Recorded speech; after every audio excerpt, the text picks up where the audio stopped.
Hello and welcome to Saturn Returns with me, Caggie Dunlop.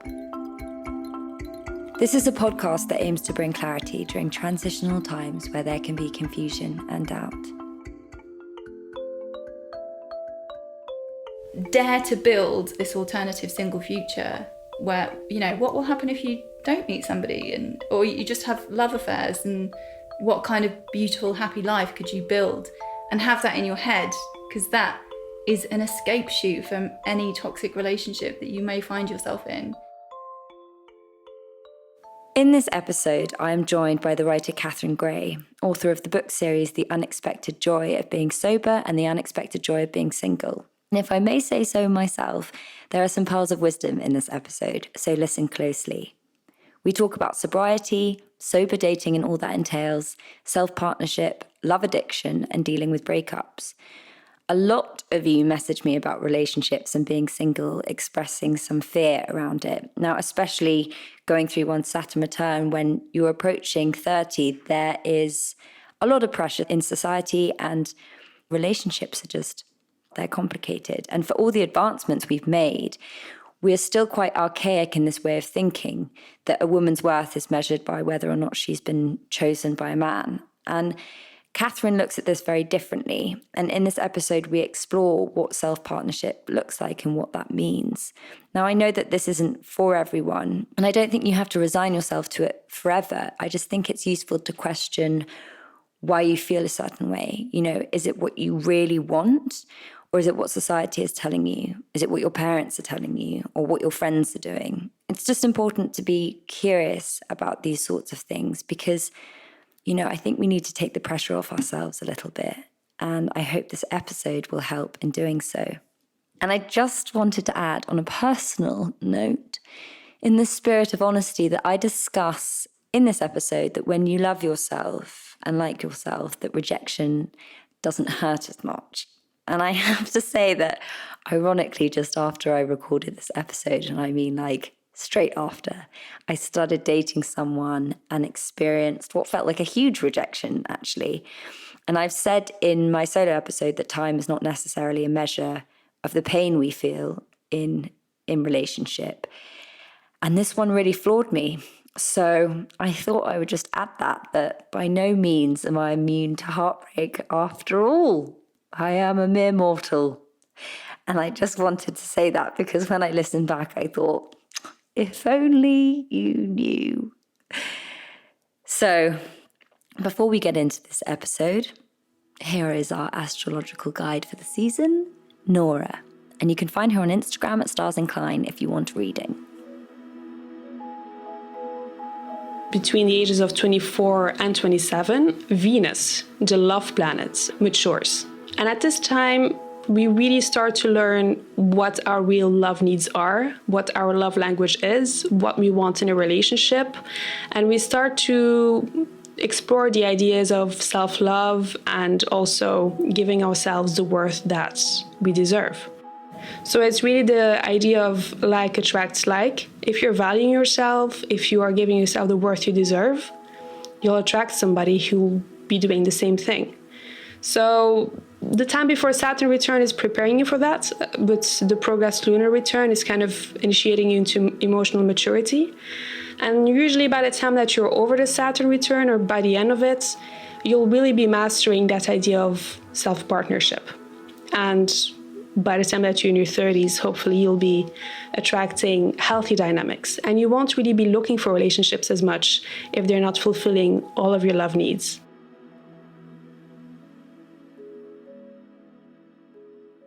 So you've written these incredible books that have sort of changed people's lives about singleton and sobriety.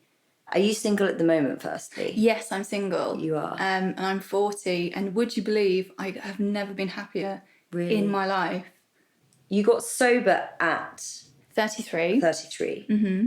So would you say that like through your late 20s to early 30s, that it was brewing for a while, that this was something that you needed to address? Oh yeah, definitely. So 27, 28 was when I started trying to reduce my drinking, because I was aware that problematic. I had a lovely life. I was working at Glamour magazine. I had a beautiful flat with my best friend in Balham and a lovely boyfriend. And I could tell that I was going to screw it all up if I continued drinking the way I was drinking. My friends even nicknamed me Booze Hag. You don't want that to be your nickname. You don't want that as a nickname, Like, no. it's quite endearing in your early 20s. Perhaps you can get away with it. But then, like, I think something shifts. Yeah. And obviously this is what the whole podcast is about that shift during your Saturn returns in your late 20s, where you're just like, this is so unbecoming now. Yeah. I need to start, And also, I could tell that my workmates, who had been very warm to me at the beginning, were really starting to freeze over. My nickname at work was Sick Note. Again, a nickname you don't want. Booze Hag and Sick Note. Not good nicknames.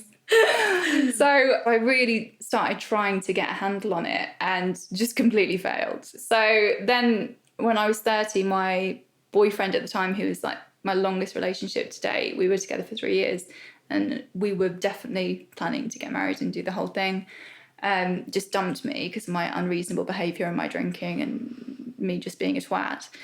And I just went off the rails and stopped even trying to control my drinking. So that led me to 33 when I quit. But also the love addiction thing was like a second sobriety for me. So the love addiction that you talk about, was that something that you were aware of at the time, or was that after going sober you suddenly were like, oh, I have love addiction? It was definitely after going sober that I realised it. I actually thought my behaviour was quite normal before going sober, but I think when you quit drinking, you wake up to all sorts of behaviours. Like, I didn't know that I was socially anxious until I quit drinking, because I had stuffed it down for so long. And I had a relationship in early sobriety, very early sobriety, and it only lasted 6-7 months, something like that. And when it ended, I was absolutely crushed, even though I didn't love him.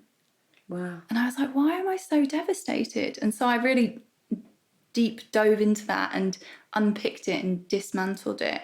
And it was because I was 33 and I really felt like I should be getting married and having kids at that age. So you're putting that pressure on yourself. Yeah, and because I wasn't, I felt like such a failure as a human being. It wasn't about him. It wasn't about that breakup.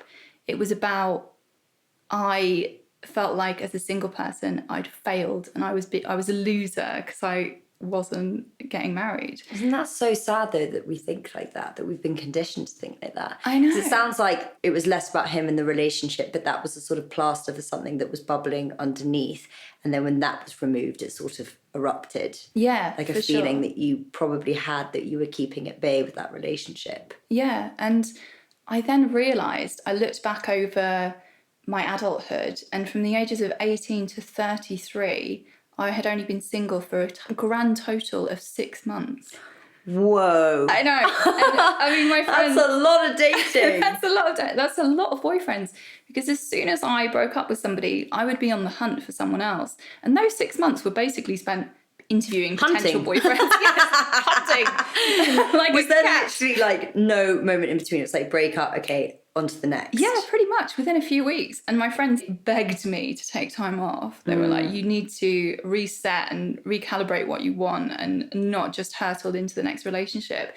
But there was always someone there waiting. And I was probably subconscious, I was queuing them up as well. I was a major flirt. Yeah. And you said as well that with the drinking that there was infidelity. Yes, there was. Infidelity. I was pretty much not faithful to anyone when I was drinking. And since I quit drinking, almost 7 years, I have not cheated once. So, I mean, for me, I thought I was a cheater. I thought there was something wrong with me deep down, like some bone deep thing where I couldn't be faithful. Actually, it was just the drinking. And I felt so guilty about it as well. My cheating was never premeditated. It was always go out, get drunk, accidentally fall on a man that's not my boyfriend.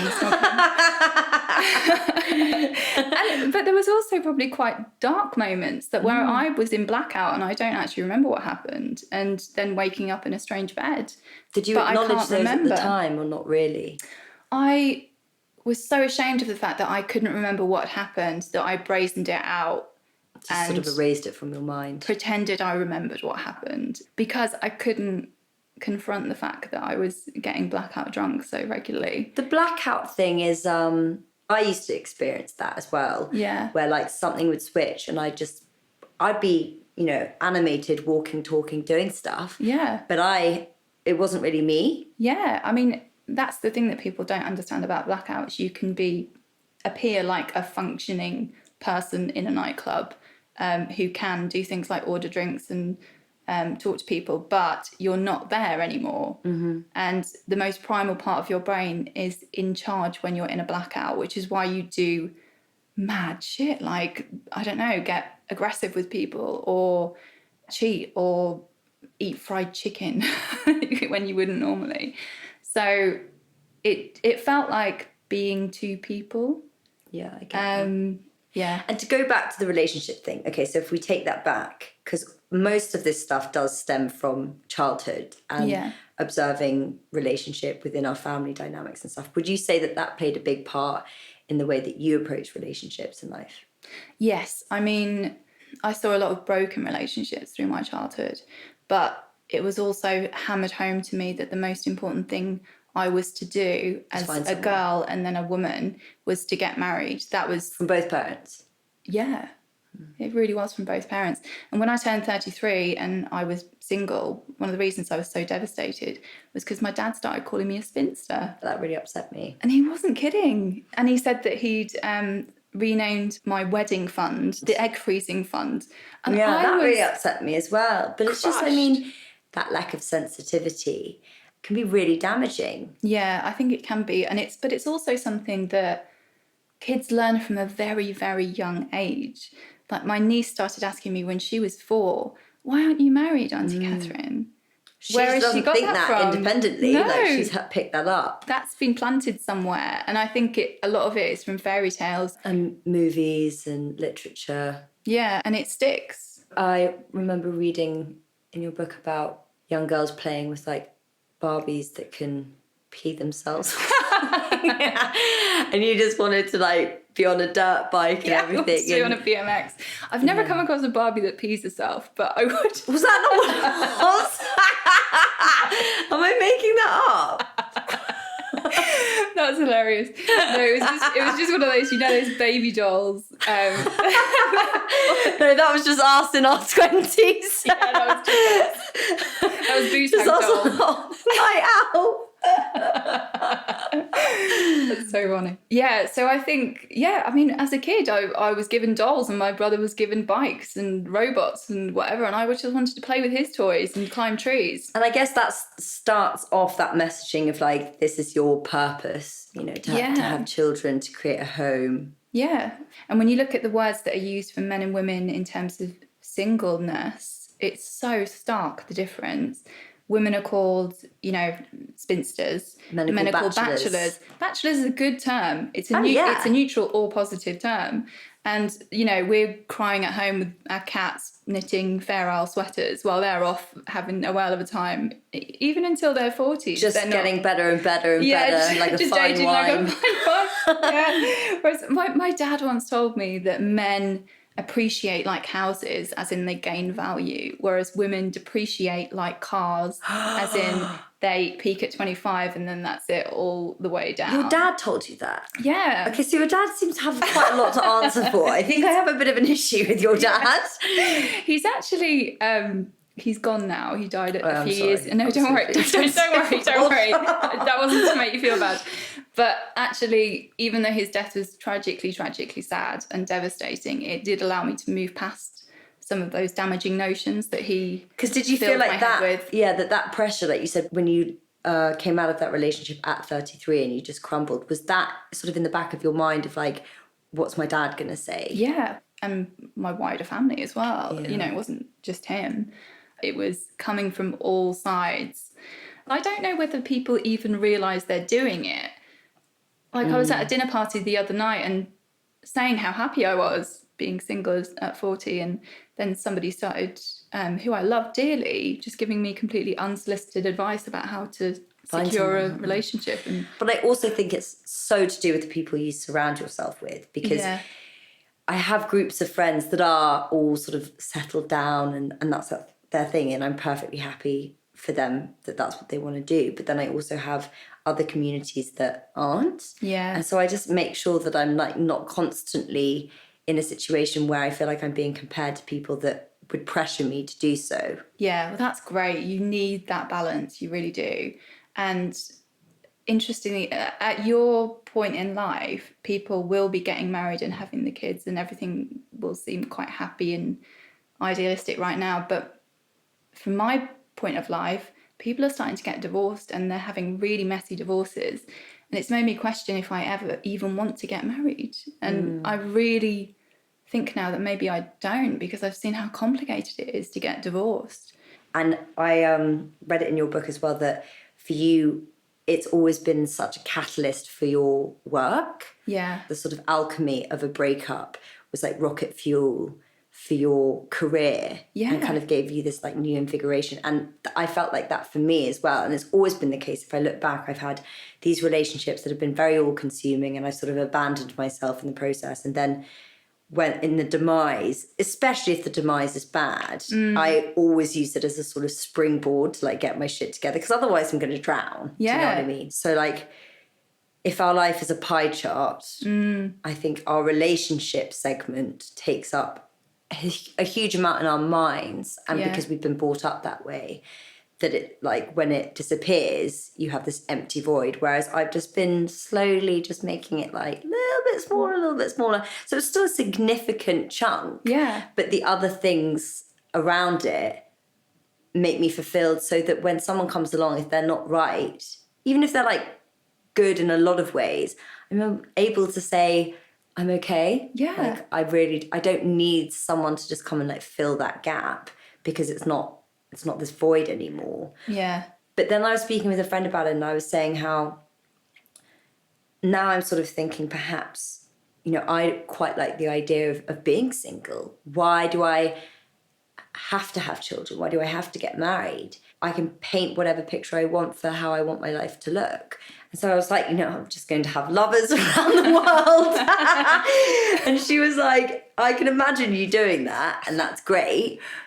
But are you doing that because you've been hurt and it's like a form of self-protection on some deep subconscious level? And I was like, it would be so deep that I don't even know about it. But it's an interesting thought. Yeah. Where is the balance between sort of cultivating independence and actually building up a wall? Yeah, I think that's so interesting, and it's so difficult to unplat what you actually want and what is a self-defensive. Oh, well, sod that. I'll just, you know, go and live forever. Yeah, just have a sailor lovers. in every port. A sailor in every port. I love it. I mean, it's quite aspirational if you ask me. I like that idea. But it's the way I approach it now is I do have, and it's so strong in my mind, I can see it, a single future that I do not need anyone else to build. And it involves a farmhouse and lots of animals named after musical icons like Hendrix the horse and Cher the goose and Bros the ducklings, and like I could go on and on. Animal farm, basically. Exactly. And I don't need anyone else to create that. I can do that because, you know, I've got a good career now, and actually I don't think I would have this career if I had married at 31, which was what I was on track to do, and had kids. I don't actually think I would have had the time to build up all these books and, you know, do this. Relationships are really time consuming. Oh my God, yeah. There's compromise and something's got to give. They say that, you know, your friendships will either suffer, or your career, or your relationship, but to manage all three perfectly is tough. Yeah. And I definitely think that because of the nature of who I am, and I think it might be similar to the way you used to function, was in this sort of like love addictive mentality, that when someone came along that I was into, it was literally like everything went to the bottom of the list, and they took up the first 20 like numbers. Yeah. Even if you'd only known them for 3 weeks, they were Even right if I'd at known the them top. for 3 minutes, like honestly, it doesn't take more than that. I'm like, I will not get carried away. Da, da, da, da, da, da. Oh, I mean, there's a reason why love addiction is often referred to as the second sobriety after the drinking thing. It's very common in AA to have a year off dating in order to sort of get yourself stable. because that just becomes the next addiction if they don't. Yeah, I completely ignored that advice. Went out with somebody immediately. Was this the person that you were with at 33? Yes. Yeah. And then we broke up, and then I was like, oh yeah, that advice was quite good advice actually. So maybe... Would you say that you just poured the addiction to him then? No, I don't think it's as simple as that. I think that was always my secondary addiction, but I just wasn't aware of it until I quit my primary addiction, which was the drinking. And I think what happened was I started drinking in my teens in a way to get closer to guys, because I was very anxious and nervous, and you know, at a party I would have been the wallflower, and then I drank to turn myself into the whoever you needed party to be. starter. Yeah. And I was a hit. Guys loved me, so I had... And then you were like, this is a winning formula. Yeah, so obviously I just need to do Where's this. the vodka? Vodka and makeup. Bring me eyeliner. And Bit of tequila. leather.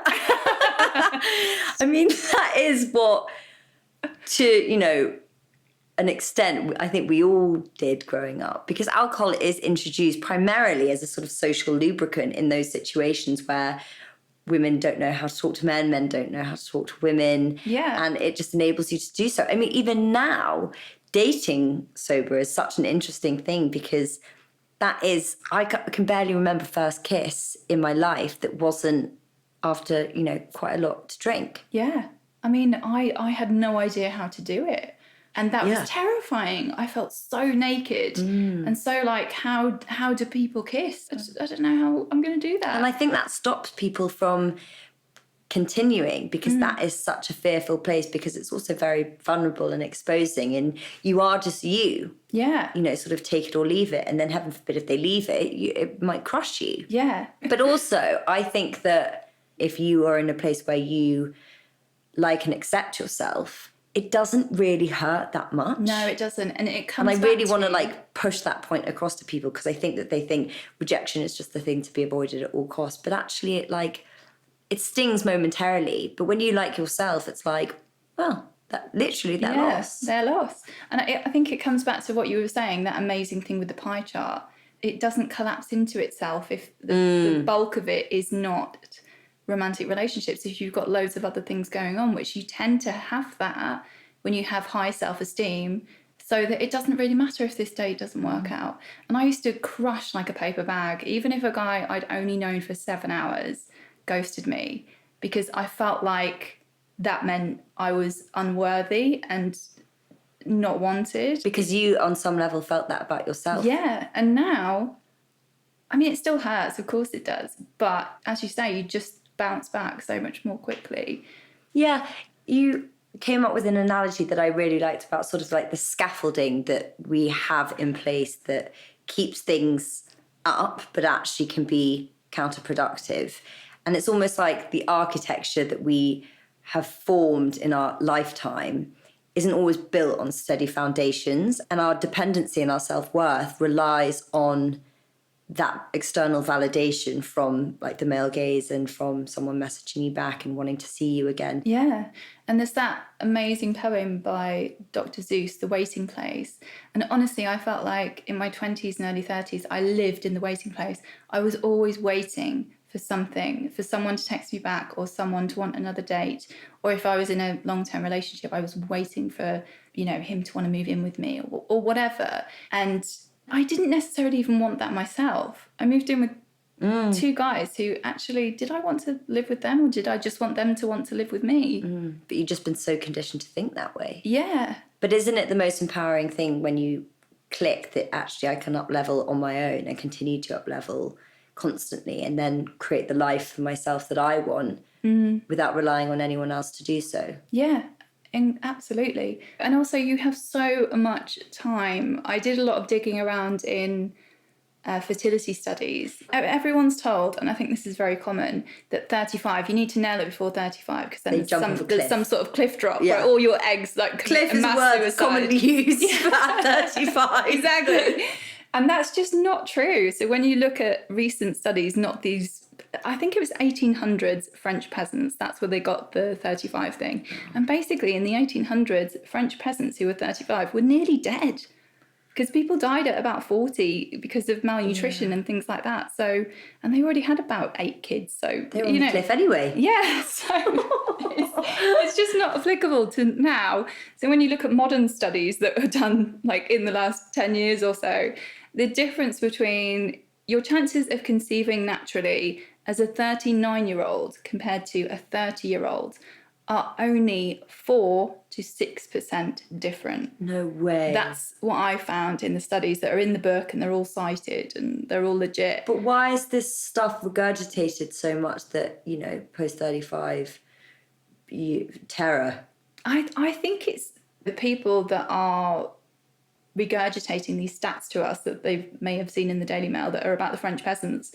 They tend to be our parents, which are baby boomers who do want us to have kids early because that's what they did. The thing is, people want you to make the same decisions that they did because that consolidates Makes them feel safe and validates their decisions because they don't like being confronted with a different reality because then they start questioning, maybe I shouldn't have had kids in my 20s. Maybe I should have waited. They don't want to start looking in that locker. That's a Pandora's box full of sailors in every port and travelling. The coulda, woulda, shouldas. Yeah, exactly. So, it makes people uncomfortable. So they want you to do what they did. That's quite simply what it is.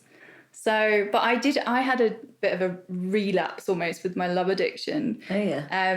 A couple of years ago because my ovaries woke up at 38. Before that, I was What do you mean? I don't want kids. And they started suddenly popping? woke up. Yeah, and were like, hey, have a baby. And I was like, what? You tell me that now? What brought that on? I don't know. I think it was probably biological, them just going, hey, we're here. Yeah. But also I think it was to do with financial security, like I was finally very financially secure. That is actually a huge thing because I think men think about it more when they're like deciding or not whether to propose to someone, that in their minds they need to be financially at a certain place. But I think for women, wanting to have children, we don't realise it, but it has so much to do with whether we feel safe, secure financially, and like we've created a nest and like a future for ourselves to actually be able to invite and be able to protect another human into it. Oh God, yeah. And if I'd got pregnant in my early 30s when I was supposed to, I probably would have gone to jail for leaving the baby in a car outside a nightclub while I was there with my leather and my eyeliner and my vodka. So I'm really glad I didn't do that now. So your ovaries started knocking and being like, are you going to use us? Yeah, come on, do it. And I suddenly started making not very good relationship decisions again. And I think it was totally driven by that sensation of the window closing and me needing to do that. And so what I've done, I've just turned 40, so I've literally purposely silenced all of that. The ovaries. Yeah, and it's been like, shut up. Yeah, just stop making me make bad dating decisions because I've gone past all that. And it feels so good. Why were they bad dating decisions? Because I think they were driven towards me having a baby rather than me being in a happy relationship a means to an end. Yeah, and I feel like now I'll make level-headed decisions again, so that's good. How do you sort of, once you've done all the work that you've done, start making those better decisions, like how to acknowledge the red flags or not go for something because of the wrong motivation? Well, I would be very clear on whether you're actually ready to date, because I've taken lots and lots of time off dating over the past 7 years. I've been single for 3 years of the past 7 years, just on purpose, because I've been like, I need a break. I just want to do my own thing. Sporadically. Yeah. So I've taken like a year off and 6 months off and 3 months off. And right now I'm going to try and be single until next year because I've got a book to write and I'm not very good at writing when I'm in a relationship because, as we talked about, it takes up a lot of energy. Yeah. So ask yourself if you really are ready to date or if you're being sort of tyrannized by that feeling that time is running out. And look at your life as a whole. Like, I honestly thought that 40 was kind of like, oh, well, then just life's over. And now I'm 40 and I'm happier than I've ever been. And I'm doing things like learning to paddleboard and writing a screenplay. And, I just couldn't be happier. So you've got so much time. When you look at the span of your life, you're not even halfway through if you're 30. You're way off halfway through. So you just need to totally reprogram that mentality to begin with, really. Yeah, and do not listen to older people who are trying to make you make the same decisions that they did in order to validate their choices, because you do not want to do something like get married and have a baby with the wrong person. If you really don't want to, because that is a hell of a responsibility and a thing to get out of. I've got a lot of friends at the moment who are single, and ones that I can tell they're sort of feeling like the clock is ticking. And I sort of energetically feel like the more you look, the harder it is to find. Yeah, that's so true. And whenever you're on dating apps, and I have become addicted to dating apps in the past, for sure. Have you? Yeah. Like this, I turn the notifications off and then I look at it 15 times a day. You might as well just have them on then. I may as well have them on. Yeah, there's no point. It's actually more time consuming to just open it and check it every time. Yeah, and so like I just can't be bothered with it anymore, because it just feels like such a lot of admin. And now I feel like I don't think I'm going to do that again. I think I'm just going to let things unfold and see who I meet naturally and what happens. Yeah, I'm a big believer as well that intercepts with fate. Yes, because if you didn't meet naturally, then maybe you weren't meant to meet. And it's something about it, the energy of it just feels like not quite right. Yeah. But I don't know, because so many listening people will be like, I met my boyfriend on like Tinder or whatever, and that's amazing. But it just doesn't feel like that's for me. No, and I don't actually know that many people who've had successful, well, not that short-term relationships aren't successful, but they haven't gone long-term with app people. Happy. I'm an happy person. Oh my God, that's so big. There's no happy ever after, Caggie. And the sponsor of this podcast is Happy Ever After. That's so good. Someone's going to steal that. We should do an app. What, called up? Yeah. We just said neither of us believe in dating apps. But now we've got the catch line of the century. Yeah. We'll change our minds. We'll erase that bit from the podcast and then we'll pitch it. It's gonna make us millionaires. And then we can buy all the houses for the sailors. I love that. And one more thing I wanted to talk to you about. It's taking it a bit down suddenly. But I wanted to talk to you a little bit about infidelity on the other side, about your experiences with it, because you wrote about it and it really affected me. It really touched me, about a boyfriend cheating, and you said how the worst part was knowing that your pajamas were under the pillow. Yeah. And it literally broke my heart. Like, I honestly nearly cried when I read that part, because I had like not a dissimilar thing, but it's something about those sentimental things, like, or the lack of thought of something that connects you to the environment that they're cheating in. Yeah. I think, there was something so sad about my sweet little pajama set sitting there under the pillow waiting for me while my boyfriend of a year was sleeping with some girl that he'd met in a nightclub a few weeks before. And it just broke my heart. And it was so sudden as well, that cheat. I didn't see it coming, although I should have done, but again, I ignored the red flags because I was like, he really likes me, so therefore I'll just go along with this. And when we started... Would you say that your body was telling you, though, on some level? Yeah, I think it probably was, and my intuition was as well. And you can tell when you're ignoring red flags when you don't tell your friends about something they've told you. So he told me that he'd cheated on every long-term relationship he'd had, and he sort of justified it. That is a red flag. It's a huge red flag. It's like a red cruise liner. It's not even a flag. Run! I'm like, no, I'm not going to tell anyone about that, because I know they'll be like, get the hell out of there. What are you doing? But then again, of course, we always go into that like, well, that perhaps this time he'll be different. I'll change him. Who knows? Because sometimes that is possible. Yeah. But I think a really lovely way that you spoke about it, though, was how, there was that 5% of the demise of the relationship and that sadness, but how 95% of it was still good. And I thought that was really lovely, because I think we're very quick to villainize the person if they do something wrong and then tarnish the entire relationship and everything it may have taught us and everything beautiful that was in it just because of a bitter ending. Yeah. And that is an incredibly heavy burden to carry around through life, because you just sort of ruminate on it. I think. And you only focus on the sour ending when there was so much else about it that was sweet.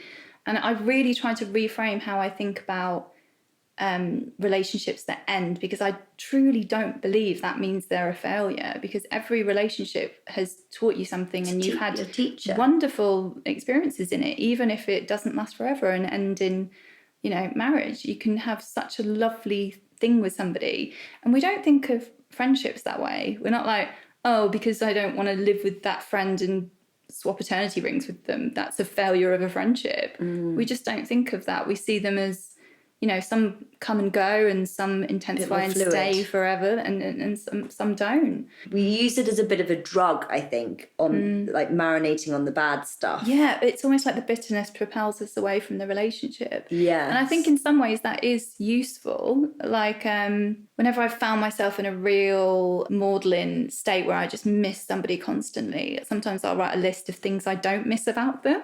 And that does help propel me away from them. But then I consciously pull myself back and say, okay, I'm not going to demonize them and villainize them and paint them as this terrible person, because they weren't, because there was a lot of reasons why I went out with them in the first place. They were a great person as well as a cheater. But yeah, that's how I see my past relationships now. Mix of good and bad. I've danced between like being the perpetrator and the victim in the aftermath of a relationship, and that goes on for months, and it's kind of like there's no peace there. Yeah, there's really not.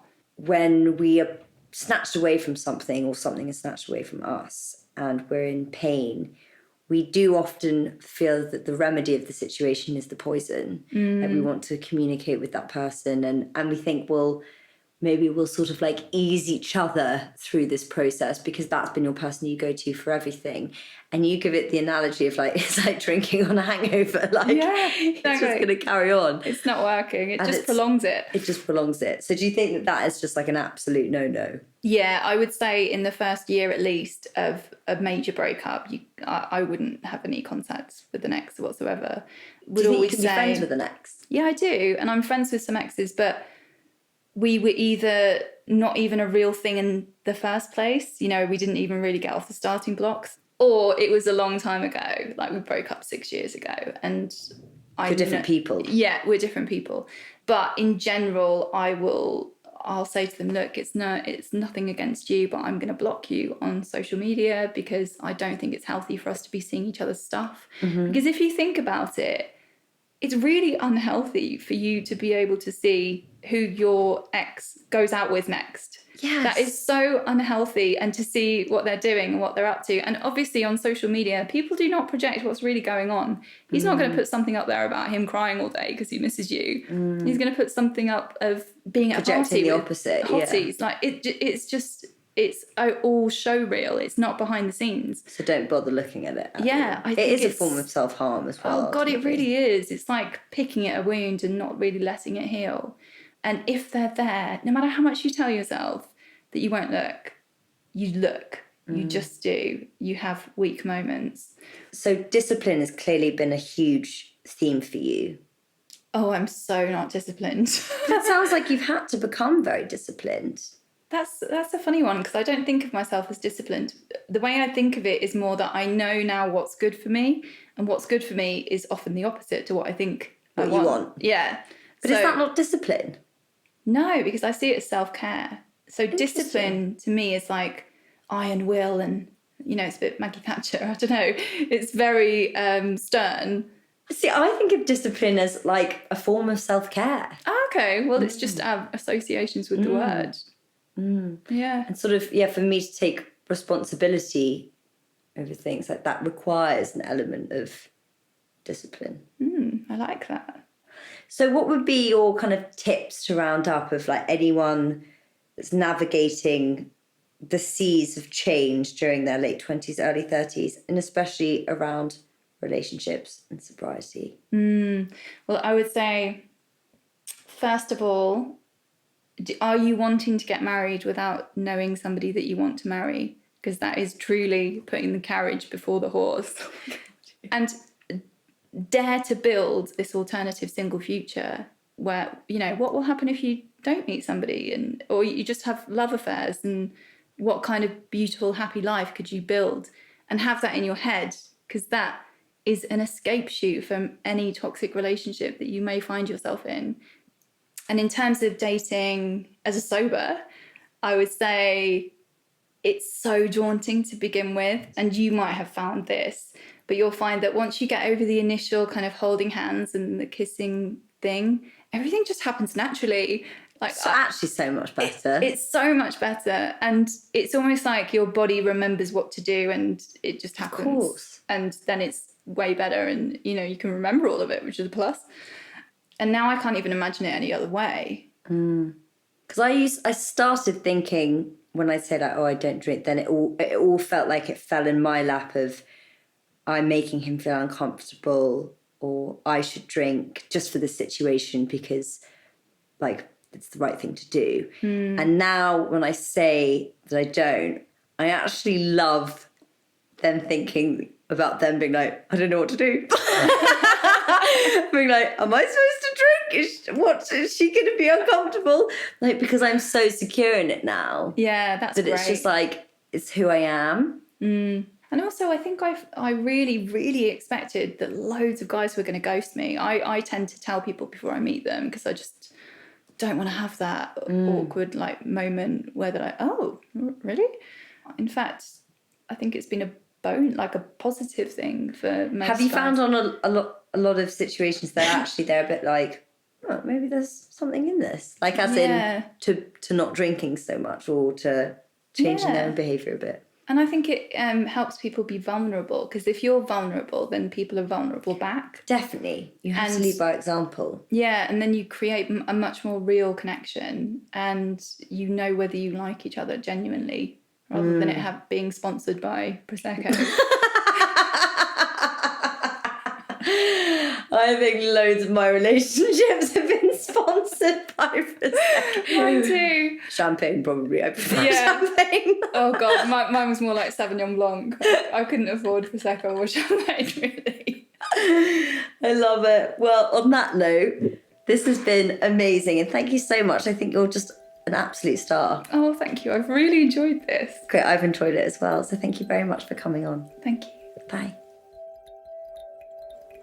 Relationships are incredibly complex, and I feel like they get more complicated because we all come in with more armor and baggage each time around. And, it's our relationship to ourselves just as much as to others. It involves constant inquiry, self-inquiry, and if the same things keep coming up, I urge you to be inquisitive rather than judgmental with yourself and with others. And to reflect on what I said at the top of this episode, no one is immune to heartbreak. And instead, I'd like to offer slightly different advice, that when it comes to matters of the heart, as Brené Brown says, there is courage and there is comfort, and you can't choose both. There is a risk in loving and being in relationship, but we can't reap the rewards unless we take that risk. And the more willing you are to open your heart, the greater the possibility of pain and heartbreak. There is no bypassing that. It's the unfortunate, paradoxical truth that all things run even. But, at the same time, that's what makes things interesting and exciting. So I hope you enjoyed this episode, and that perhaps it gave you, the freedom to look at things a little differently. It's not one way. We're not all going on the same path at the same rate. Like I said, this way of thinking that you have to have it all done by 30 is just so not true. And Catherine's a great example of someone that's just embracing self-partnership and really owning it and is super happy. And I think that's a really inspiring thing, and we need to see more of that and not judge women for not being, like I said, chosen. So if you'd like to follow me on Instagram, you can find me at Caggie's World, and you can find Catherine at The Unexpected Joy Of. And if you would like a reading with our astrological guide for the season, you can find Nora at Stars Incline. If you enjoyed this episode and want to hear more, you can listen to the full uncut version on my Saturn Returns with Caggie Patreon page. Patreon is a subscription service for our dedicated Saturn Returns community, so check it out in the show notes if you want to hear more from me and Catherine. I also highly suggest reading her books. They are a fantastic read and really help me on my journey to sobriety and also in being single. This podcast is going through word of mouth, so please continue to share it with your friends or anyone that you think might find it useful. It would also mean a lot if you are enjoying it to leave us a review on Apple, because this helps us get discovered by more like-minded people. Saturn Returns is a Feast collective production. The producer is Deborah Dudgeon and the executive producer is Kate Taylor. Until next time, thank you very much for listening. And remember, you are not alone. Goodbye.